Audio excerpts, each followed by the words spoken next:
반갑습니다.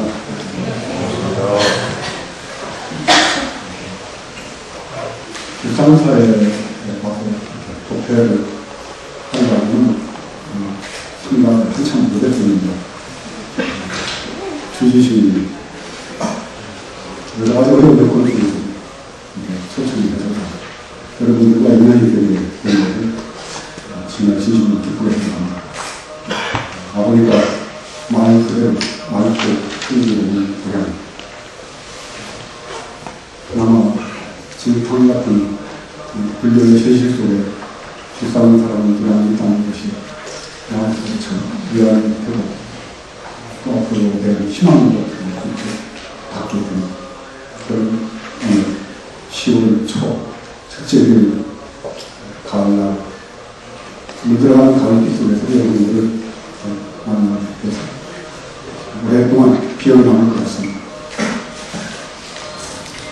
헐헐 떨치고 나그네 길에 오르는 인생이 뭐라는 것을 어렴풋이나마 느끼게 됩니다.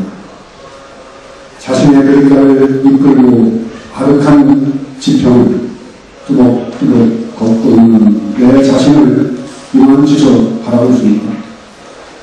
구름을 사랑하는 햇새로 별을 기다리는 생백 주인들을 비로소 가슴으로 이해할 수 있다.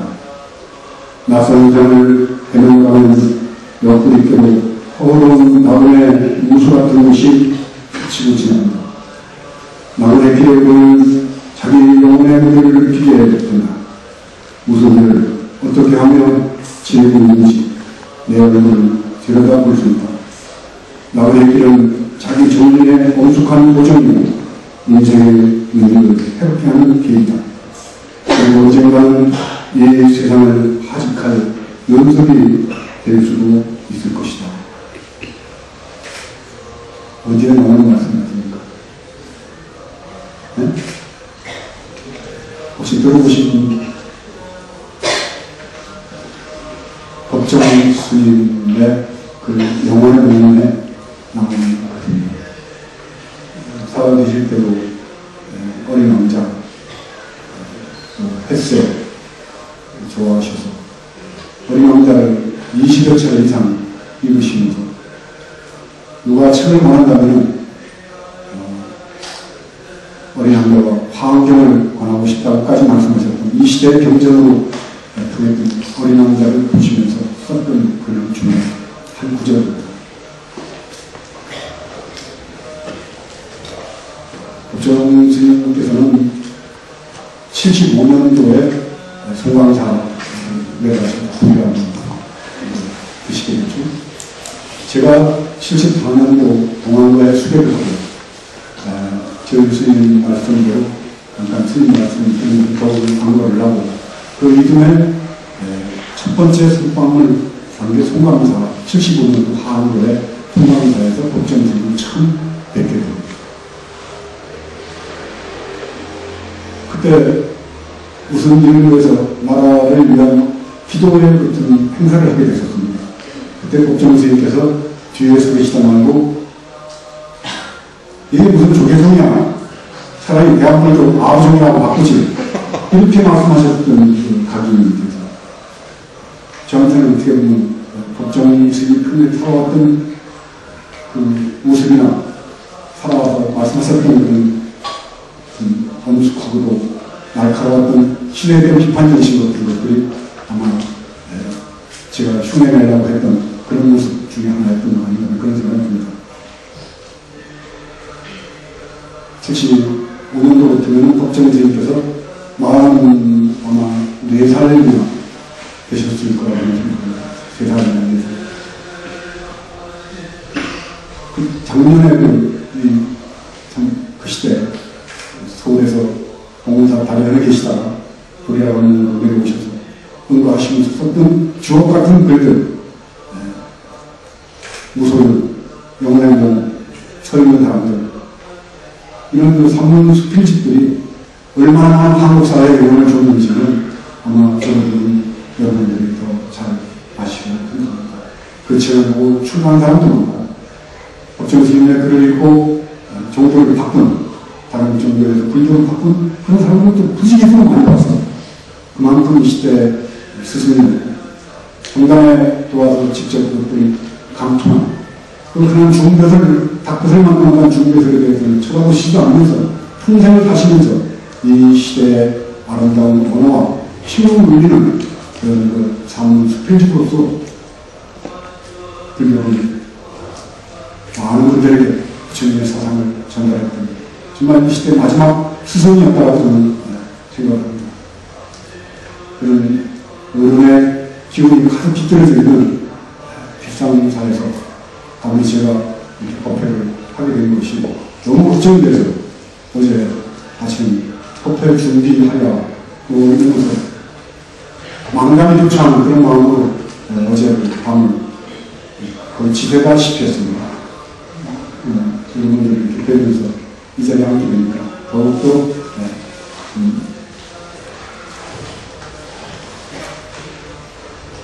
너무 무겁죠?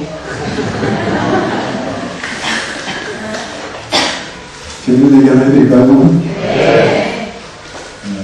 선호공하고 사오정하고 둘이 어느 회사에 면접을 보러 갔습니다. 면접을 보러 갔는데 선호공이 먼저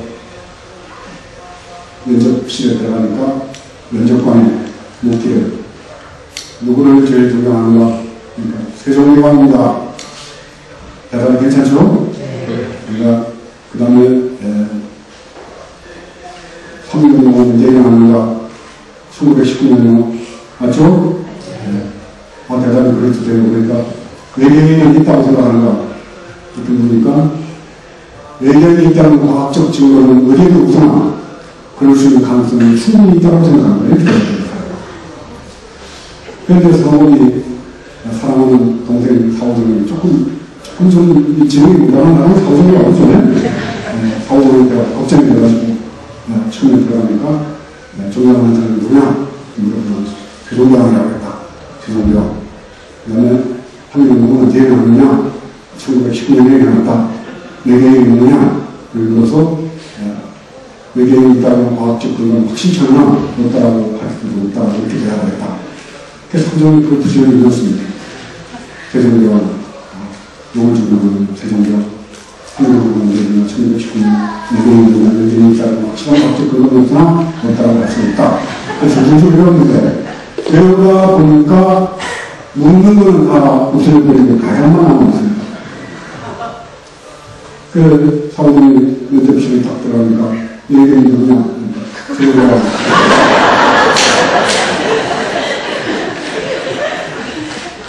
이 나이가 몇이나 되니까 1919년입니다. 너 돈도 아니야? 그러니까 과학적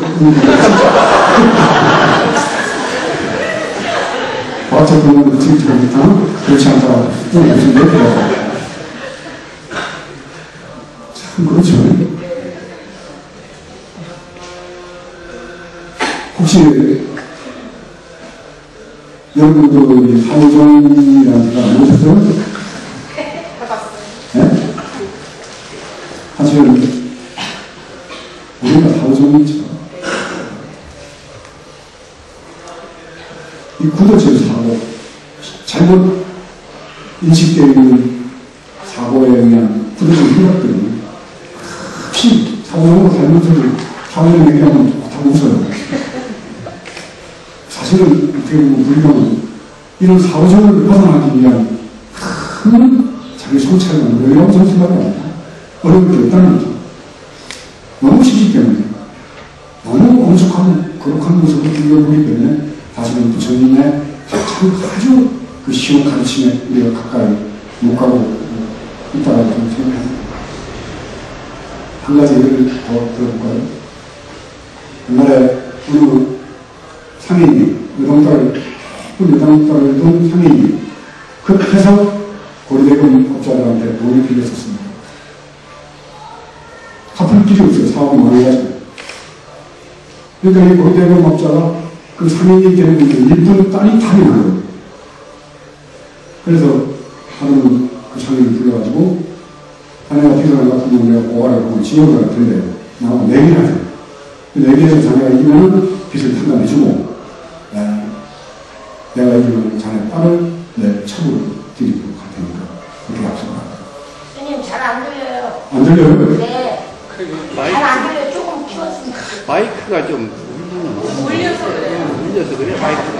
맞아. 마이크가 울려서 그래. 그래서 이제,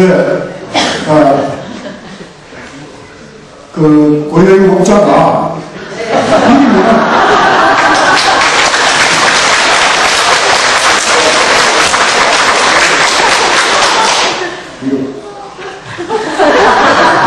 한 시간 가면 그렇게 하려고 해봅시다. 고려의 목자가 이기면은, 딸을 자기가 부처로 데리고 가고, 지면은 모든 빚을 탕감해 주겠다고 약속을 했습니다.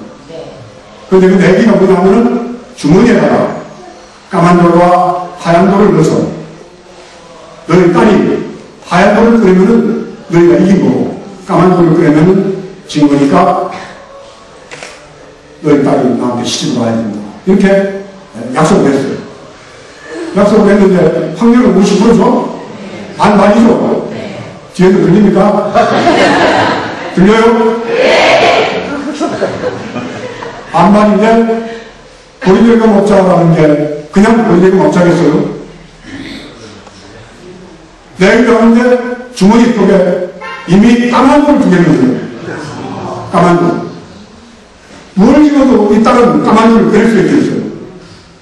어떻게 그리겠어요? 이게 이제 여러분들이 고정관념에 사로잡혀 있는지 안 그러면 지혜롭게 세상을 보면서 살아가는 다소간의 약간의 지혜가 있는지 항상 우리는 거꾸로도 보고 다시 생각도 해보고 끝없이 성찰을 봐야 돼. 굳어오지만 않아. 다른 지혜롭기 때문에 이미 그 속에 검은들 두 개 내고 흉측한 고대금 업자의 속셈을 안 거예요. 그래서 그 집 앞에 있는 연못가에서 이제 딸이 돌을 끓이는 거예요. 끓이는데 실속에 돌을 떨어뜨려가지고 연못에 빠뜨렸어요. 갑자기 빠뜨리는 바람에 까만 돌이 힘들이 나오고 못 봤습니다. 딸이 뭐라고 했냐면 제가 실수를 해서 이 돌을 빠뜨렸으니 이제 남은 돌의 색깔을 보면은 제가 빠뜨린 돌이 무슨 돌인지 나오겠네요.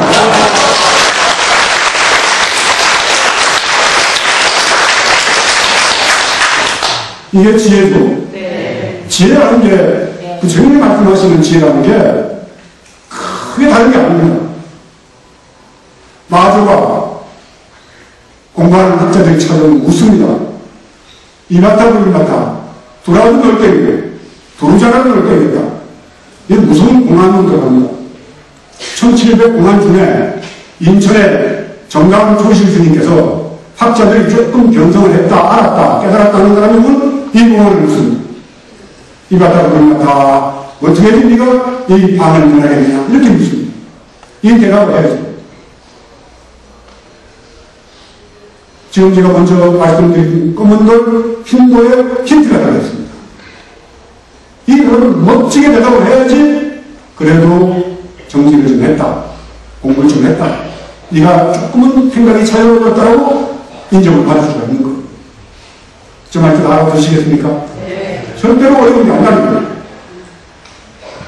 우리는 살면서 보면 끝없이 익숙해진 것에 성향. 조금 아까 제가 읽어드렸던 법정 근신, 어른신의 그 말씀에 보면 낯선 무장을 하려고 가면 옆구리깨로 서로 나무에 무수 같은 것이 스치고 지나간다. 이랬습니다. 낯선 것은 뭡니까? 익숙하지 않은 거거든요. 여기에 이게 40대 때 쓰신 글을 저는 알고 있습니다.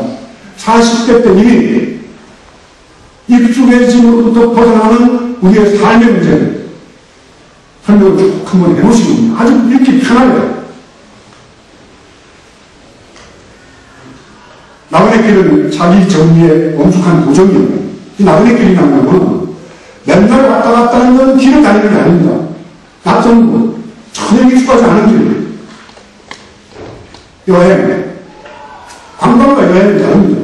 관광은 여럿이 몰려다니면서 구경하고 설명 듣는 거지만 여행은 혼자 쓸쓸하게 안내되지 않는 이런 곳을 향해서 지도 하나 들고 기웃거려보면서 호기심과 약간의 기대와 두려움과 무슨 일이 날지 모르는 낯선 곳을 향해 걸어가는 두려움이 잠재되어 있는 그런 그런 행동을 여행. 저는 그런 여행을 해야 된다고 생각하고, 우리 인생도 사실은 그런 그 삶의 여정부터는 그런 겁니다. 익숙해진 곳으로부터 벗어나지 않으려는 것이 편안함을 편해지고 싶어 하는 것이 인간의 본성입니다. 편안함을 떨치고 일어설 때만이 우리는 세상을 바라볼 수 있는 눈이 열리고 지혜가 생기고 세상을 바라보는 안목을 갖게 되는 것입니다.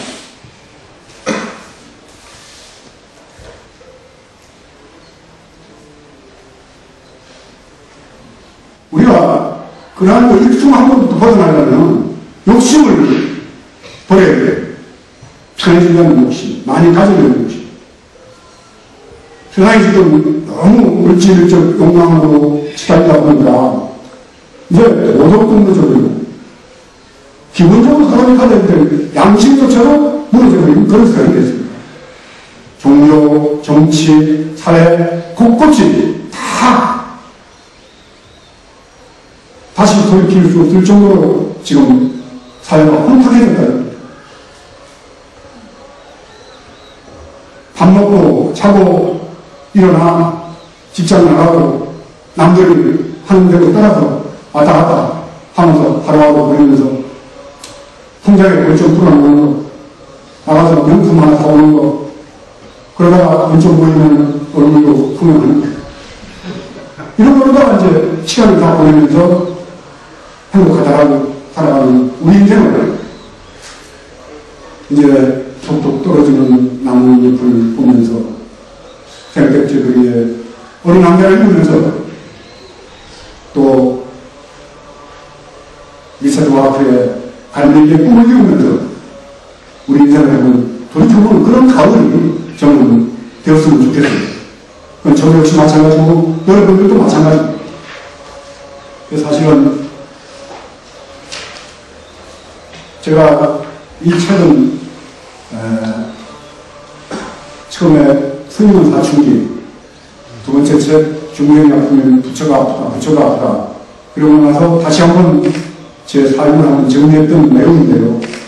지금 여러 가지 타이밍도 잘 안 맞고 또 책도 잘 봐서 내야지 책이 많이 풀리더라고요. 그래서 정리는 한 지가 꽤 됐는데 대충 묵혀놓은 얘기들입니다. 제가 얼마나 이 법에 신경을 썼으면 제가 이 책을 들고 나왔겠습니다.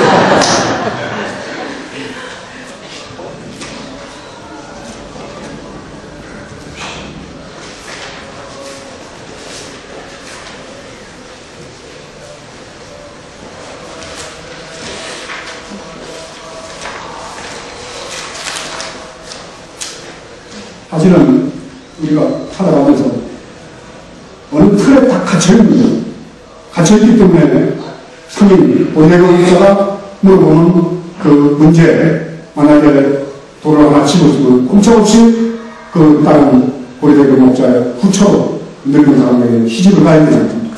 근데 그 번쩍이는 지혜가 자기 인생을 바꾸는 거예요. 그게 지혜라고 저는 생각합니다. 너무 어렵지 않죠? 한 가지 더 예를 들을까요? 옛날에 초등학교 때 남판 사람이 있었습니다. 그 판사가 어렸을 때, 아주 어린 시절에, 아버지는 정육품의 배드라치였었는데, 그 정육품 배드라치의 아버지, 그러니까 남판사 어렸을 때 할아버지가 돌아가실 때가 됐어요. 그 묘자리를 잡아놨습니다. 근데 묘자리가 너무 좋아가지고, 영의정 대감이 자기 아버님이 돌아가시니까 그 정육품 배드 남판사 아버지에게 그 묘자리를 내게 양보할 수가 없는다고 물었습니다. 여기저기 몇 자리를 양보하는데 정육품밖에 안 되는 배드라치가 안 됩니다. 못하겠죠? 그러니까 그 의자리를 갖다 바치고 집에 돌아와서 늘 할아버지가 돌아가시면 그 모시려고 했던 자리를 뺏겼다가 30년 있으니까 7살짜리 어린 철동이가 아버님 걱정 마세요. 제가 또 찾아오겠습니다. 이렇게 장담을 하는 거예요. 그거 어떻게 찾아요? 당장 우리 집에 그 여기성의 아버지가 죽어서 지금 회의가 막 나가는 판이에요. 그 행여를 이제 내려놓고 그 요토에 가서 하반을 하려고 그러는데 그 남판서, 이게 어린 시절에 남판서죠. 7살 먹은 서립동이가 그 옷을 이렇게 서당에 가는 옷을 깨끗하게 갈아입고 와서 어린 조그만 7살 먹은 꼬맹이가 뒷짐을 지고 왔다 갔다 하면서 요 자리 참 기가 막힙니다. 너무 좋습니다. 한번 찬탄을 bun치는 거예요. 거기에 영인형이 불컥 걸려듭니다. 아니, 이 조그만 어린 네가 뭘 하냐고 옷자리가 다 나쁘다고 그렇게 건방을 부르냐. 그러니까 좋은 거는 애 하나 늙은이나 보면 너무 좋은 건 다 할아버지가 있습니다. 그래, 이 옷자리가 어떻게 얼마나 좋단 말이냐. 이렇게 물었어요. 이게 걸려온 겁니다. 뭐라고 그랬겠어요? 구강지제가 나올 자리입니다. 이렇게 대답했어요. 그럼 어떻게 됩니까? 구강이 나올 자리라는 걸 누구 거기다가 노를 쓰면 그게 없어지게 되는 거죠. 네? 하관을 하고 부지런히 관을 들어가서 막 뒤담 들어가야 됩니다. 행여가 싶고 가서 가면가면 딴 데다 해놨다가 적당한 자리를 찾아서 묻었단 말이에요. 그러면서 소문은 그래 이놈이 구강이 날 자리라고 내가 몇 자리를 다시 줬다면 어떡하는 보자. 그 남파던 꼬맹이가 집으로 돌아와서 아버님 제가 여기 좀 대강이 쓰려고 몇 자리를 못 쓰게 하고 왔습니다. 그 얘기를 들어보니까 자기는 못 쓸 거 아니에요. 아이고 이놈아 영전 대강한테 인심이 났으면 나중에 내 배들이가 돌아갈 텐데 얘를 때문에 영전 대강이가 얼마나 하기 싫어하게 생각하겠느냐 이러면서 펄펄 뛰는 거예요. 그러니까 꼬맹이가 아버님 걱정 마십시오. 저희 할아버님이 돌아가시면 이 자리에 써도 됩니다. 왜 될까요? 큰일 날라고. 근데 얼마 안 있다 그 남파서에 할아버님이 돌아가셔서 이걸 쓰게 됩니다. 조그맣게 아자 우리는 써도 괜찮다고. 그 영역이 지금 보고 있는 겁니다. 도대체 이런 집안에 어떡하나. 근데 그 어린 애기의 말을 듣고 전국 분들은 배설아치가 그 남파제 아버지가 이걸 쓴 겁니다. 배는 역적으로 걸려서 근무도사가 와서 포박을 엮어가지고 그 집 식구들을 전부 데려다가 국문을 하는 거예요. 임금이 직접 침묵을 하는 거예요. 역적들이. 그 아들이 찾아가면서 아버님 가서 상감마마가 뭘 물으면 무조건 내가 시켜서 그랬다고 대답하죠. 요새 애들은 말고 그거 뭐라고 그러니까 엄청 쪽팔리겠죠. 그 7살 먹은 애 말을 듣고 그랬다고 아버지가 그렇게 하면 얼마나 재능이 상상이 근데 워낙에 엉뚱하니까 그래 가서 임금이 친구를 하는데 내 이놈 감히 구강이 날 자리를 하는데다가 너를 교수님 네가 욕심을 품어도다. 그러니까 전혀 그런 일이 아닙니다. 그러면서 하니까 우리 아들이 그렇게 해서 사단이 이렇게 됐습니다. 그러니까 그 임금이 보니까 조그만 언니가 하나 거기서 눈을 또랑또랑 뜨고 앉아있어요. 내 이놈 이는 어찌 구강이 날 자리라고 네 입으로 내놓고는 그 자리에 또 늘 해내비를 여기 써가지고 늘 집안을 이렇게 넓은 주화를 하는 거거든요. 하고 그러니까 어린애가 하는 소리가 뭐라고 그랬겠어요? 넓은 주침에서 대답하고 듣고 싶습니다. 아는 분도 있을 거예요. 아는 분들도 있지만은 대답을 하면은 이제 정말 벌컥 헛발이 비는 겁니다. 대답 안 해도 돼요. 내가 해야죠. 그냥 저하고 뭐 하라고 하면 그때 그걸 하라고 못 나갑니다. 그렇죠? 아니, 법사가 얘기하는데 모른 척하고 있어야지 법사가 시험을 하지 아무 척하고 대답하면 무슨 재미가 있겠습니까? 그러니까 이 어린애가 대답을 하기를, 마마, 상관마마, 그 자리가 국왕 지제가 나올 자리는 틀림없습니다. 그러나 영의정 대감댁에서 그때 열자리를 한번 파헤쳤다고 하기 때문에 기운이 30%가 날아가서 국왕은 안 나오고 이제 영의정 정선 판사 나올 자리로 바뀌었으면 이렇게 됐다. 멋지죠? 이게 지혜입니다. 지혜가 별로 아니에요. 어느 상황이 왔을 때 내가 얼마나 넓게 깊게 우리 스님까지 박수 치죠.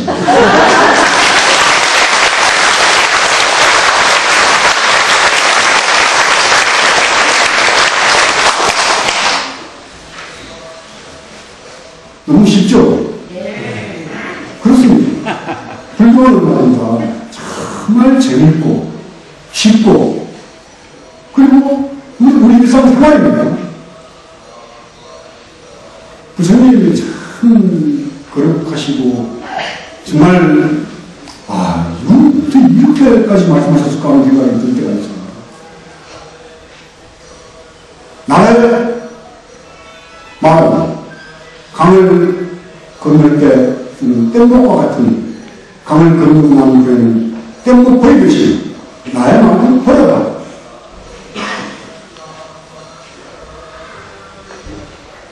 아니 들어보셨죠? 금강경에 나오는 말씀입니다. 당신의 말을 버리라고 해서. 그런데 무슨 다른 것에 우리가 고집을 할 경우가 있어요. 뭐 또 고집할 게 없다는 것은 당신의 하신 말씀까지 부정하면서 우리에게 깨달은 너희가 너희 발길을 가는 걸 간곡하게 하신 말씀입니다. 정말 그 부처님이 그런 말씀하실 때 이 표정이나 그런 게 계셨더라면 아마 간절하게 당신의 말씀을 우리에게 전달하여 했을 것이다. 그런 생각이 듭니다.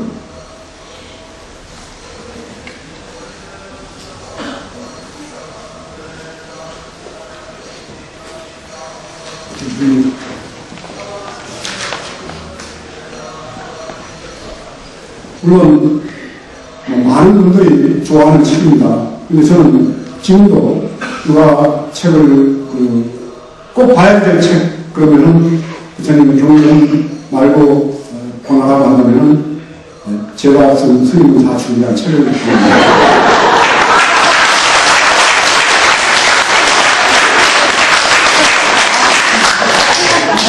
좀 사오점 같죠? 근데 제가 이 사오점 짓을 많이 했어요. 한 번은 광주에서 배를 끝나고 올라오는데 어느 출판사에서 어느 매체 신문사에서 전화가 왔습니다. 사회 인사들이 올해 감명 깊게 읽은 책을 한 번씩 추천받는데 스님께도 추천을 하고 싶습니다. 그래서 두말없이 스님은 자체에서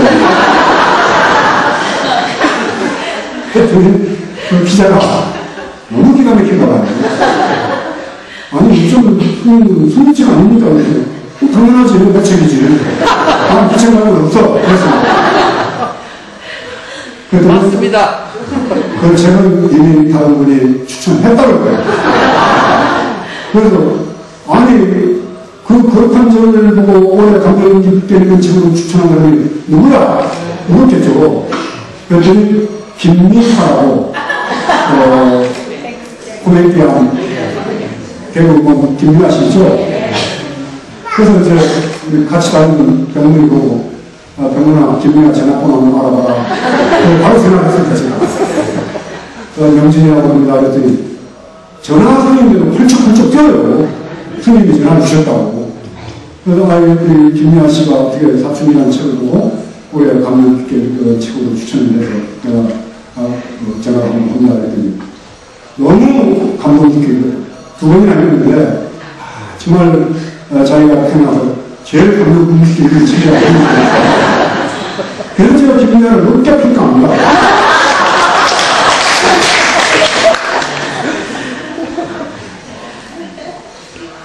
매장은 참 끝이 안 나더라고요. 근데 그만하려고 하는데 잘 안 돼요.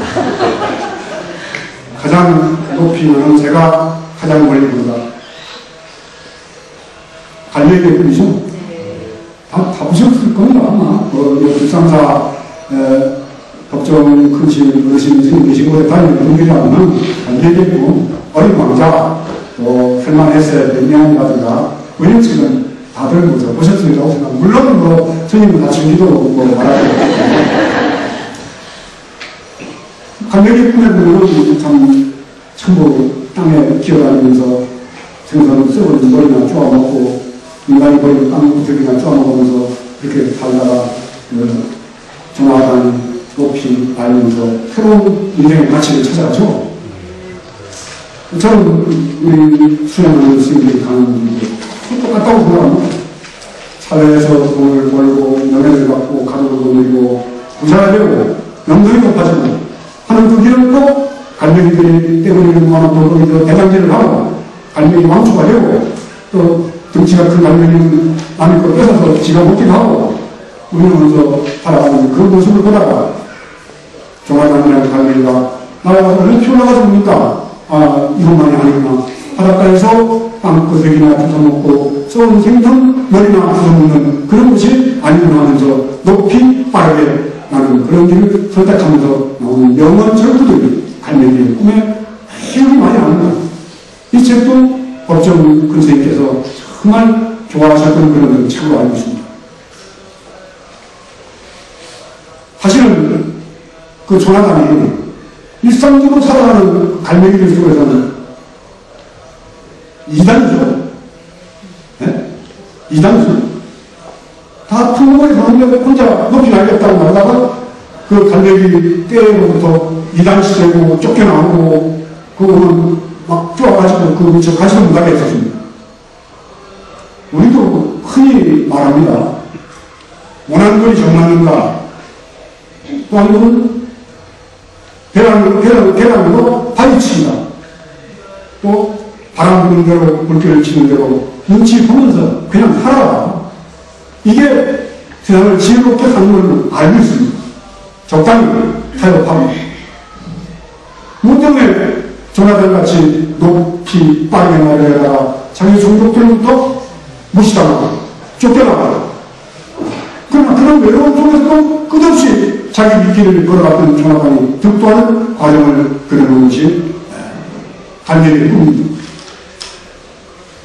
그 갈매기의 꿈이 처음에 원고를 탈고하고 난 다음에 출판사 18군데부터 출판 거절가요. 그 명작가요. 근데 미국 그 서부 쪽이 좀 진보적이죠. 동부동. 미국 서부 쪽에 있는 젊은이들이 복사를 하고 펜으로 필사를 해가지고 돌려보기 시작한 겁니다. 이 원고를.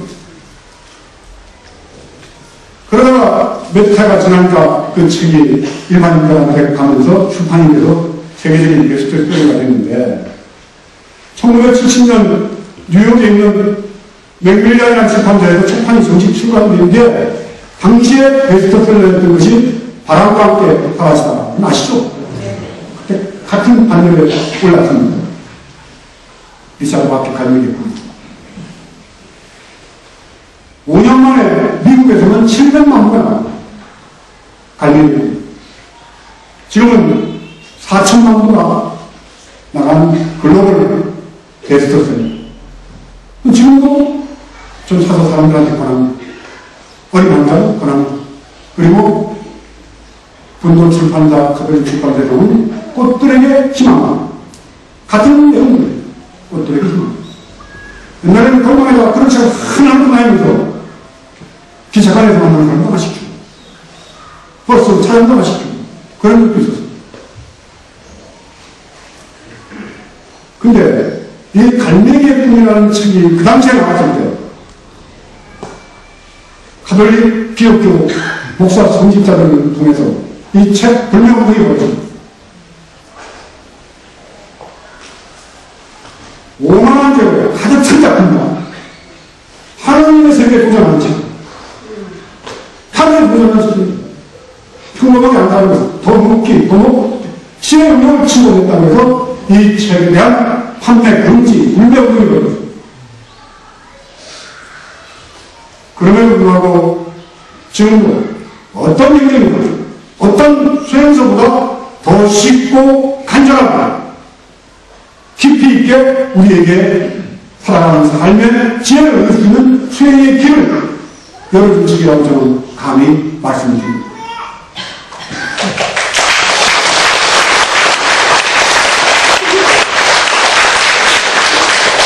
만약에 여러분들이 태어날 때부터 수족관에서 태어나서 수족관에서 살고 수족관에서 주는 먹이를 먹고 사는 물고기라고 한번 생각해 봅시다. 물고기. 달리 표현은 나와서 사람이 키워주는 주는 밥을 먹고 사람이 주는 거 양을 주는 거 개밥을 먹으면서 그런 묶여있는 배라고 생각해도 됩니다. 갇혀있거나 아니면 묶여있거나 그런 인생이라는 겁니다. 그러면 그런 물고기가 만약에 바다에다가 풀어놨을 때 강에다 풀어놨을 때 얼마나 혼란한지 새가 날라와서 잡아가지고 물고기가 채울 수도 있고 다른 큰 물고기가 잡아먹을 수도 있고 그렇기 때문에 어항의 물고기는 어항 밖을 벗어나는 것을 두려워합니다. 어항 물고기가 편한 거예요. 여러분들은 어떤 선택하시겠습니까? 두렵고 무섭고 불안하고 언제 죽을지 몰라도 어항 밖에 자유로운 선택에 나가서 바다로 큰 심해 태평양 바다로 헤엄쳐나가는 그런 물고기가 되겠습니까? 안 그러면은 수족관에 갇혀있는 그 육상빌딩 지하에 아쿠아리움에 갇혀있는 그런 물고기가 되겠습니까? 어떤 물고기가 되겠습니까? 두렵고 무섭고 힘들고 너무 고통스럽더라고 어항 밖에 수족관 밖으로 뛰어나가서 대항으로 헤엄쳐나가는 그런 물고기가 되라는 게 나는 부처님의 가르침이라고 생각합니다.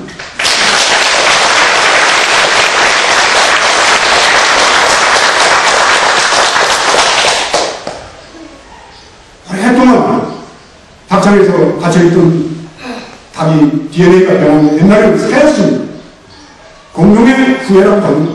닭을 털을 뽑아놓고 보면 꼭 공룡같이 생겼다는 그거는 제가 도울 김용옥 선생님한테 들은 얘기입니다. 닭이 숱한만큼 이 힘이 센 에너지를 갖고 있는 게 없다는 거예요. 그러니까 한 놈을 10마리를 데리고 살아야 된다는 거예요. 숱하니. 공룡의 후예라서 기운이 아직 남아있다는 거예요. 한번 언제 저녁에 도울 선생님하고 얘기를 하는데 한참 닭을 키웠거든요. 그 닭 키우면서 했던 얘기를 한 2시간 장방으로 저한테 설명을 해줘서 그때 닭 얘기를 충분히 들었는데 왜 닭 얘기를 하고 자꾸 이상하게 웃지 마세요. 막 그런 사람 아닙니다. 그러나 그런 닭이 갇혀 있었기 때문에 나르는 것이 결국 해야 되는 거죠.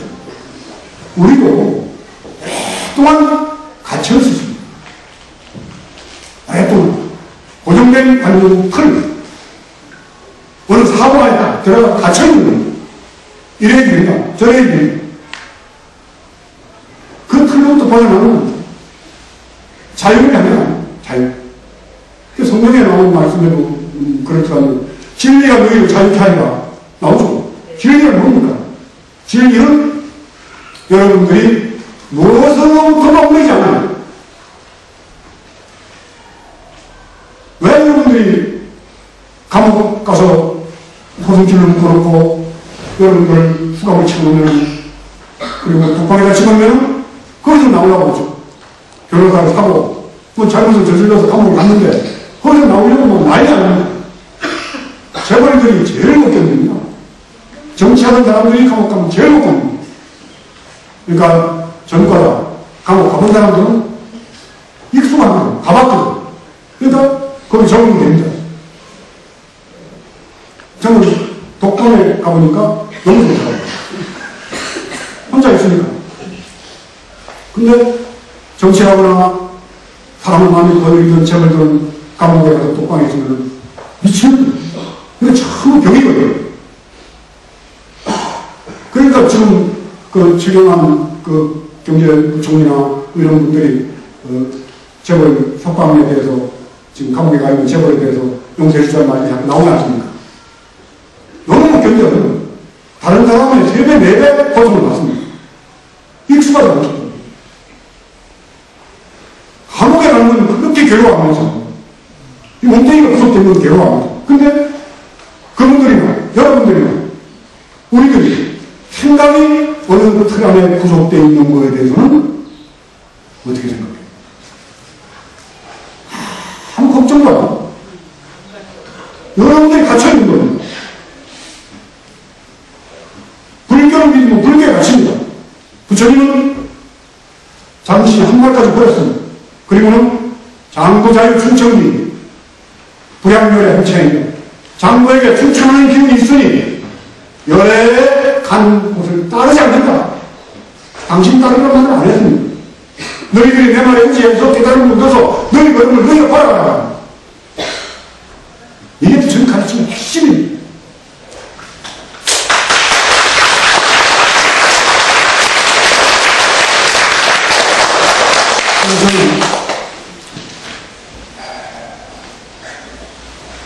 이단입니다. 이단입니다. 그 시대의 이단이에요. 그 사회의 이단이에요.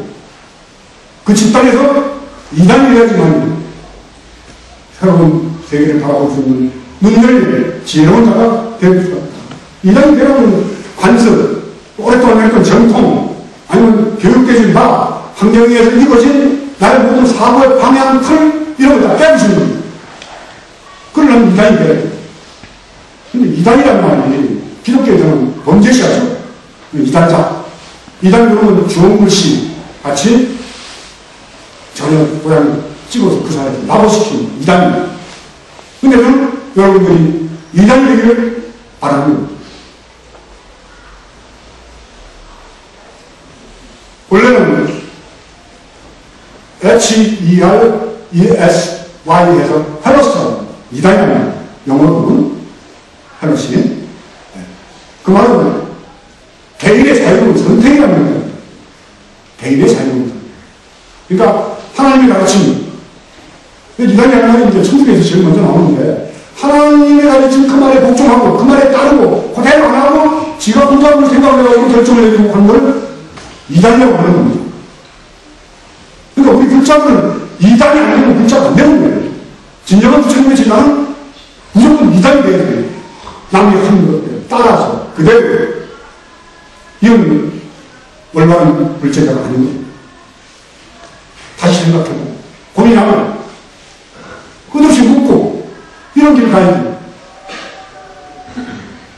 그러한 방법 중에서 저는 부처님의 가르침, 불교가 가장 우리들도 하고 하려는 새로운 세계에 대해서 물뜨게 만들어주는 위대한 어느 시대 또 어느 곳에 가더라도 많은 사람들이 새로운 세계를 향해서 걸어갈 수 있도록 안내해주는 스승이자 지침서이고 가르침이라고 저는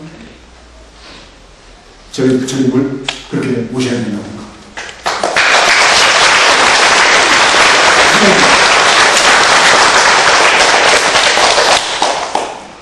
네덜란드가 20세기 초에 인도네시아의 식민지를 갖고 있었죠. 그때 네덜란드 식민지 통치했던 사람들이 초등학교, 애들 운동장을 넓게 안 해줍니다. 좁게 해요. 넓은 운동장에서 호연지기를 기우면서 애들이 마음대로 뛰어놀면은 생각이 자유로워져가지고 해야 육체도 조금만 가다가 애들이 촉촉해져가지고 결국은 생각도 굳어져서 아, 우리가 식민지니까 이걸 바꿔야겠어 이런 생각하지 못하도록 하기 위해서 환경을 그렇게 만들어줍니다. 그만큼 친밀하게 식민지식을 했습니다. 넓은 운동이나 아이들이 해넓게 뛰어놀면 아이들이 마음속에 현지기가 흘려지면 막아야 하는 그냥 조금 더 듭니다. 이해가 갑니까? 생각의 자유와 그 생각의 자유에 기초한 선택의 자유. 이게 난 불교에서 얘기하는 해탈이라고 보는 거예요. 해탈.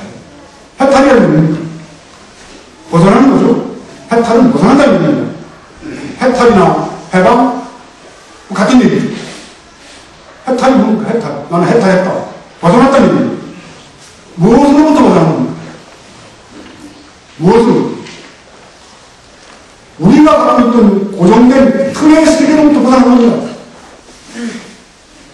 해방됐다 보니까 나를 묶고 있던 오락줄, 나를 묶고 있던 수학, 이걸 벗어난 것을 우리는 육체적으로 해방됐다고 합니다.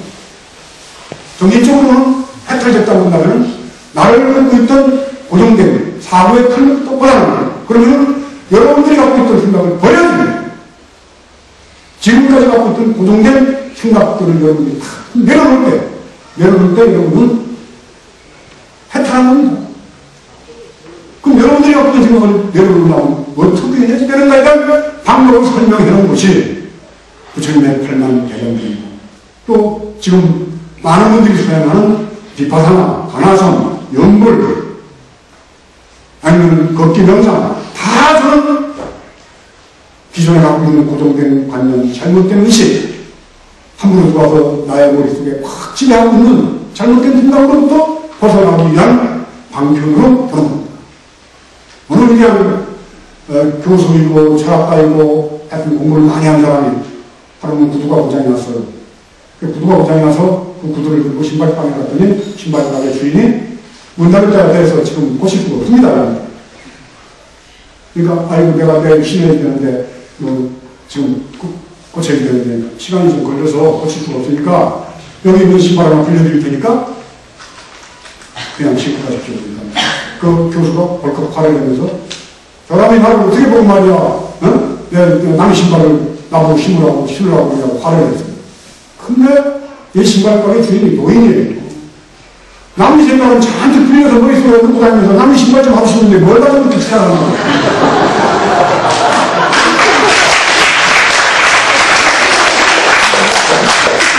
곳곳에 도인이 있어요. 머리 깎은 스님만, 절에 다니는 사람만 도인이라고 생각하면 여러분들 생각이 잘못된 겁니다. 제가 17살에 만났던 어느 노보살님 얘기 한마디 하면서 오늘 법회를 정리하도록 하겠습니다. 저는 막 공부문 때문에 미쳐 다닐 때였습니다. 수경스님 아시죠? 수경스님이 서산 부석면 청리 들어가는데 부석면에 있는 부석사라는 절에 잠깐 주지를 할 때입니다. 제가 수경스님 좋아하고 지낼 때부터 서산 재래식 시장에 가서 아무 끝나고 나설 겁니다. 아마 수박 한 덩어리하고 참외 그물망에다 따주잖아요. 뒤에 걸망을 치고 수박 한 덩어리하고 참외를 들고 이제 시외버스 정류장으로 막 가는데 길이 넓은데 어떤 한 쉬운 한 7, 8살 된 오빠가 앞에서 걸어오는 거예요. 길이 넓은데도 바로 내 앞으로 막 와요. 내가 약간 비켜섰는데 지나가면서 내 수박이 들었던 손을 탁 친 겁니다. 그 수박이 떨어졌어요. 그리고 수박이라는 게 땅에 떨어지면 깨질 거 아니에요. 펑펑 떨어졌어요. 제가 성질이 급하잖아요. 이렇게 쳐다보면 내 쳐다봤습니다. 그러니까 그때 제가 27살 때니까 시운 한 100살 됐으니까 노인네죠. 지금은 16살 보면 노인네라고 합니다. 지금은 한 90이나 돼야지 노인네라고 하고요. 그래서 쳐다보니까 정신 차려. 중이가 정신 놓고 다녀. 막 수박이 떨어져 화가 벌컥 났는데 정신 차려. 중이가 정신 놓고 다녀. 그래서 좀 화가 났던 게 갑자기 당황스러워져서 그래도 당황하지 않고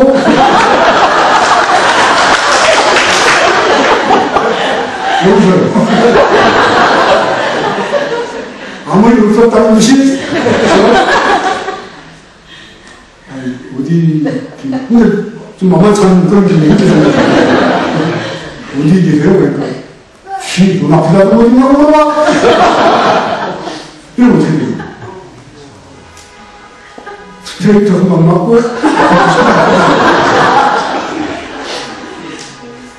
돌아서더니 가는 거예요. 그래서 이제 부석사가는 차 타러 가야지 되는데 하여튼 터미널에 가니까 따라가는데 보니까는 반대편에 운산면은 아시죠? 마야 삼천볼 백제 미소 있는 쪽 운산면 쪽 가는 버스를 타시더라고요. 나도 모르게 그 버스를 같이 탑니다. 그러니까 서산 수영생만 가는 건 다시 먹었습니다. 그 버스를 타고, 좀 장난을 비슷하게 돼가지고 망원에서 덜컹거리고 한 30분쯤 가서 이제 운산에서 내렸는데, 저는 따라 내렸죠. 그러니까 운산 옥이라고 부르는 그때만 하더라도 장날을 이렇게 장군을 할 때 막걸리 팔고 뭐 신림차가 진행하고 뭔가 주적이 있었습니다. 옛날 분들은 아실 거예요. 끌려 들어가시 물을 따고 열대를 채우더니 따고 들어가요. 그래서 저도 따라 들어갔어요. 들어갔더니 휙 하고 쳐다봐요. 근데 이미 그때 내가 뭔가 막 눌리는 느낌. 기분이 안 좋아요. 그걸 어떡합니까? 들어가서 이렇게 뭘 들이는 거야? 여기 앉아. 근데 앉았더니 막걸리를 한잔 따라서 죽더라고요. 안 먹습니다. 주는 대로 먹는 게 중요해요.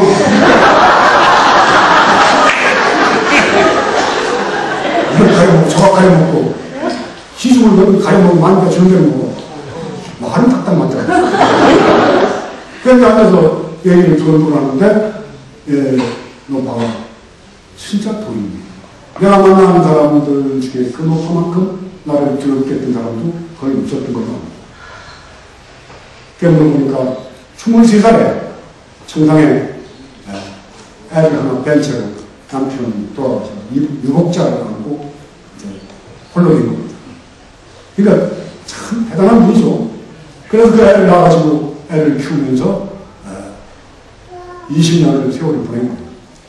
그 아들이 군대를 가가지고 전방에서 지뢰를 받아가지고 죽었어요. 그러니까 아들을 얼굴도 못 보고 그냥 지뢰가 붙어서 산산조각이 난 걸 화장을 해서 육군본부에서 찾으러 가라고 해서 가지고 다니면 하면서 담아요. 그 국립묘지에 갖다 묻어야 되는데 어머니가 환희 맺혀서 묻지 못하고 요걸 한번 안고 서산 문산 시골 집에 와서 방에다 묻고 매일 땁니다.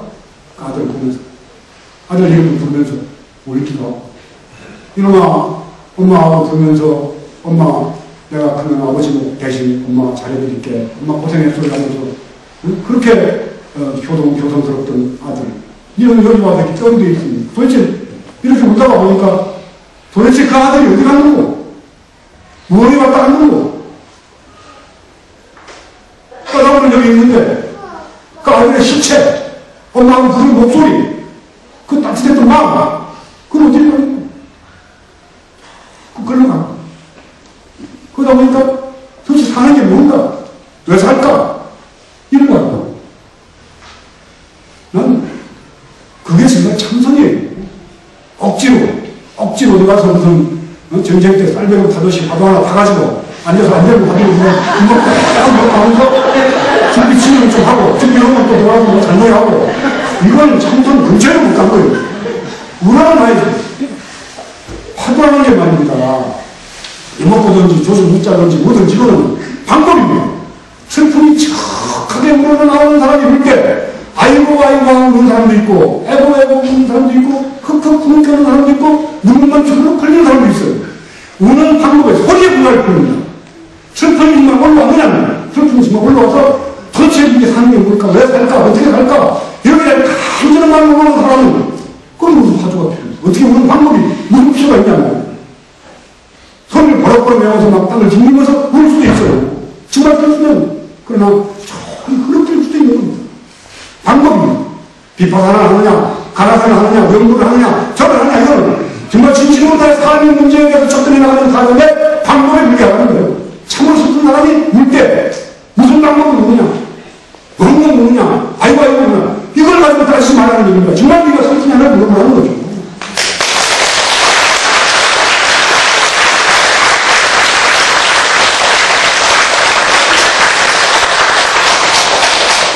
가을 근데 정말 공감이 좀 기절입니다. 춥지도 않고 덥지도 않습니다. 꼭 선방에 앉아서 좌선만 할 게 아닙니다.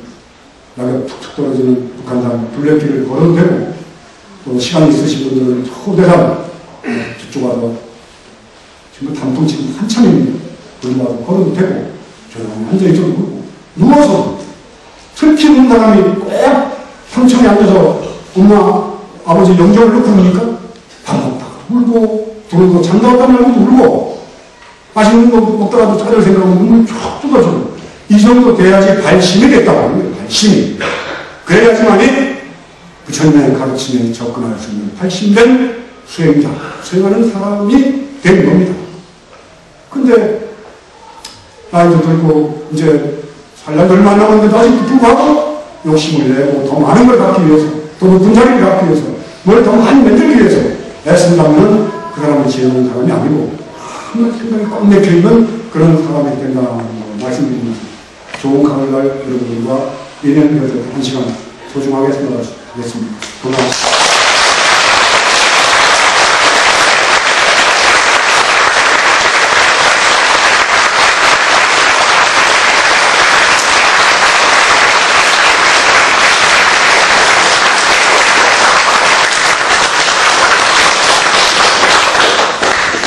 네, 방문을 해주신 스님께 다시 한번 감사합니다.